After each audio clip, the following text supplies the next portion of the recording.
रात के इस अंधेरे में चाँद का स्वागत करते हुए मैं आप सभी को स्वागत करता हूँ मेरे इस चैनल वाजिज़ वॉइस में। आज मैं आपको ले चल रहा हूँ एक ऐसे सफ़र पर जो दिल और आँखों दोनों को सुकून देने वाला है। हम सफ़र करेंगे भुवनेश्वर से कोरापुट तक और वो भी हीराखंड एक्सप्रेस में। तो चाय नाश्ता लेकर बैठ जाइए और चलिए मेरे साथ इस खूबसूरत रेल सफ़र पर। इस रूट पर सफ़र करना अपने आप में एक अनुभव है। ट्रेन के इस दरवाजे पर खड़े होकर हम घने जंगलों के बीच से गुजरती है ट्रेन, दूर दूर तक फैली हरियाली और पहाड़ों की कतारें। हर मोड़ पर कुछ नया नज़ारा, कहीं खेत तो कहीं बादलों में घिरी पहाड़ियाँ। यकीन मानिए दोस्तों, ये नज़ारे कैमरे में कैद तो हो सकते हैं, लेकिन असली जादू तो इन्हें अपने आंखों में देखने में है। जैसे जैसे ट्रेन आगे बढ़ती है, हृदय बदलते जाते हैं। यहाँ की हरी भरी वादियाँ, घने जंगल और पहाड़ों की लड़ी आपको मंत्रमुग्ध कर देती है। उड़ीसा का यह इलाका अब तक बहुत हद तक अनछुआ है और यहाँ की यही खासियत है। यहाँ के समृद्ध वनस्पति, शांत वातावरण और जनजातीय संस्कृति। कभी कभी ट्रेन पहाड़ियों के बीच से निकलती है और हमें बाहर छोटे मोटे बसे हुए सभ्यताएं दिख जाती है। यकीन मानिए, इस सफर को शब्दों में बांध पाना आसान नहीं है। और फिर आता है वो पल जिसका मैं बेसब्री से इंतजार कर रहा था, सूर्योदय। जैसे ही पहली किरण पहाड़ों के पीछे से झांकती है, पूरा आसमान सुनहरा और नारंगी रंगों से भर जाता है। हवा थोड़ी ठंडी होती है और जैसे ही दरवाजे पर मैं खड़ा होता हूँ, रोशनी चेहरे पर पड़ती है तो लगता है जैसे प्रकृति खुद आपको नए दिन का आशीर्वाद दे रही है। दोस्तों, ऐसे नज़ारे हमें याद दिलाते हैं कि जिंदगी की असली खूबसूरती छोटी छोटी चीजों में छुपी होती है। दोस्तों, जब हीराखंड एक्सप्रेस पहाड़ों के बीच से गुजरती है तो ऐसा लगता है मानो आप किसी दूसरी ही दुनिया में प्रवेश कर गए हो। चारों तरफ हरी चादर बिछी हुई है और यहाँ के ऊंचे ऊंचे पहाड़ों की तो बात ही क्या है। कभी ट्रेन घाटी के किनारे से निकलती है तो नीचे गहरी वादियां भी दिखाई देती है। इन पहाड़ियों की खासियत है इनका अनछुआ सौंदर्य। यहाँ हर पेड़, हर चट्टान और हर मोड़ पर छुपी है प्रकृति की एक नई कहानी। सुबह की ठंडी हवा जब चेहरे से टकराती है तो मन करता है कि ये सफर कभी खत्म ही ना हो।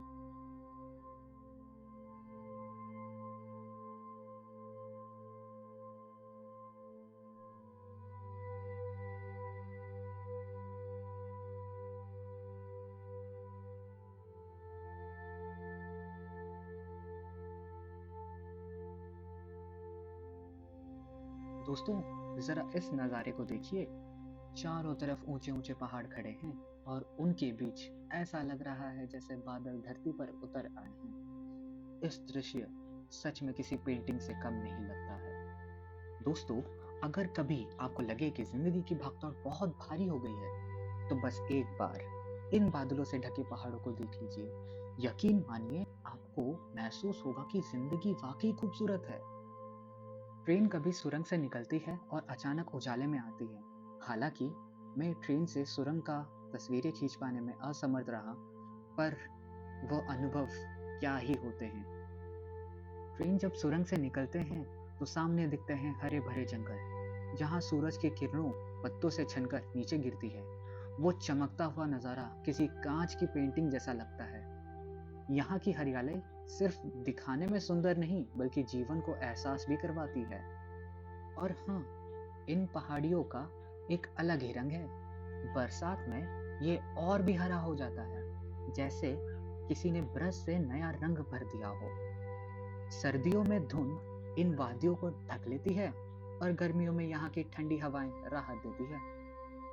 दोस्तों, अगर आप प्रकृति प्रेमी हैं तो यह सफर आपके दिल को हमेशा के लिए छू जाएगा, क्योंकि यहाँ का हर दृश्य हमें सिखाता है कि असली शांति और खूबसूरती हमें शहर की भीड़ में नहीं बल्कि इन पहाड़ों और वादियों में मिलता है। और दोस्तों, कई घंटों की इस खूबसूरत रेल यात्रा के बाद हम धीरे धीरे पहुंच रहे थे हमारे गंतव्य स्थल की ओर, जो कि है दामनजोड़ी।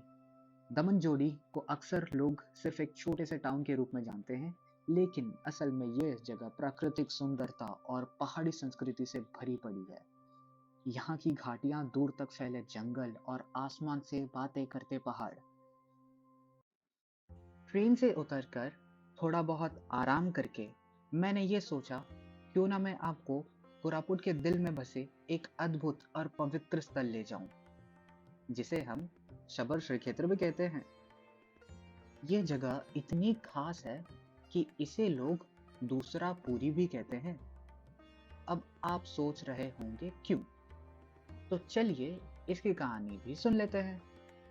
सबर श्री क्षेत्र का इतिहास जुड़ा है आदिवासी परंपरा और जगन्नाथ संस्कृति से। पूरी जगन्नाथ मंदिर की तरह ही यहाँ भी भगवान जगन्नाथ, बड़भद्र और सुभद्रा जी का पूजा किया जाता है। लेकिन फर्क यह है कि यहाँ कोई जाति पाति, कोई बंधन नहीं है। हर कोई, चाहे वो किसी भी धर्म या समाज से हो, यहाँ भगवान का दर्शन कर सकता है। इसलिए इसे जनता का जगन्नाथ मंदिर भी कहा जाता है। दोस्तों, इस मंदिर का निर्माण 1970 के दशक में हुआ था। इसका उद्देश्य था जगन्नाथ संस्कृति को आदिवासी समाज और आम जनता से जोड़ना। यहाँ की आदिवासी समुदाय भगवान को अपने सबरिया जगन्नाथ के रूप में पूजते हैं। कहा जाता है कि सबसे पहले भगवान जगन्नाथ की पूजा आदिवासी समाज ने की थी। इसलिए यहाँ आप देखेंगे कि मंदिर का माहौल बेहद सरल और अपनापन भरा है। हालांकि मैं जिस समय भगवान श्री जगन्नाथ जी के पूजा करने हेतु मंदिर गया, वो समय मुझे बहुत अनुकूल प्रतीत होता है, क्योंकि भगवान श्री जगन्नाथ जी के मंदिर में एक महत्वपूर्ण परंपरा की पूर्ति हो रही थी, जो स्नान पूर्णिमा के बाद शुरू होती है। इस दौरान भगवान जगन्नाथ, बलभद्र और सुभद्रा जी को 15 दिनों के लिए एकांत में रखा जाता है, जिसे अणसर घर कहा जाता है। इस अवधि में देवताओं को बीमार माना जाता है और उनकी देखभाल मनुष्य की तरह की जाती है। है ना ये रोचक चीजें? इसीलिए उन्हें हम जनता के देवता भी कहते हैं। और यहाँ भगवान जगन्नाथ जी के अनेक रूप का वर्णन करते हुए उनके प्रतिमाओं को भी विराजमान किया गया है। एक और खासियत बात यहाँ की यह है कि यहाँ किसी तरह का द्वारपाल या पंडा सिस्टम नहीं है। आप सीधे गर्भगृह में जाकर भगवान जी के दर्शन कर सकते हैं। यहाँ का अनुभव सचमुच आपको भगवान से सीधा जुड़ाव महसूस करता है। और हाँ, यहाँ से सूखा भोग और अन्न प्रसाद का सेवन किए बगैर अगर आप घर गए, तो भगवान श्री जगन्नाथ जी सर्वप्रथम कल्कि रूप में अवतरित होकर इस पृथ्वी पर लोक पर पधारेंगे और आपकी हत्या करेंगे। फिर मुझे ना कहना कि मैंने नहीं कहा।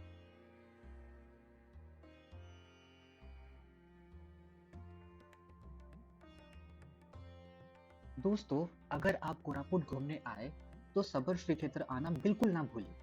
यह सिर्फ एक मंदिर नहीं है, बल्कि आस्था और समानता का प्रतीक है। यही महसूस होता है कि भगवान सच में सबके हैं, बिना भेदभाव, बिना किसी दीवार के।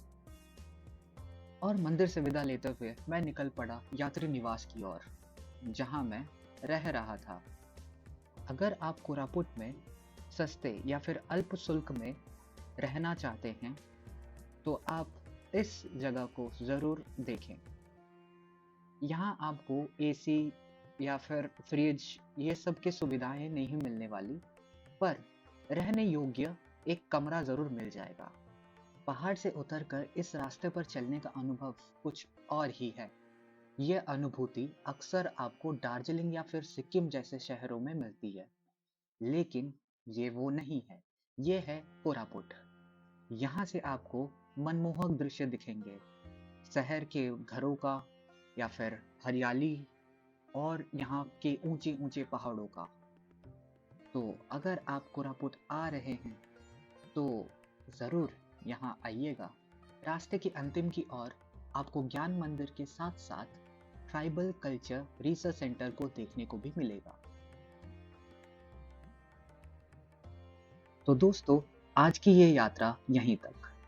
आगे हम आपको कोरापुट के और भी अनजाने खजाने दिखाएंगे।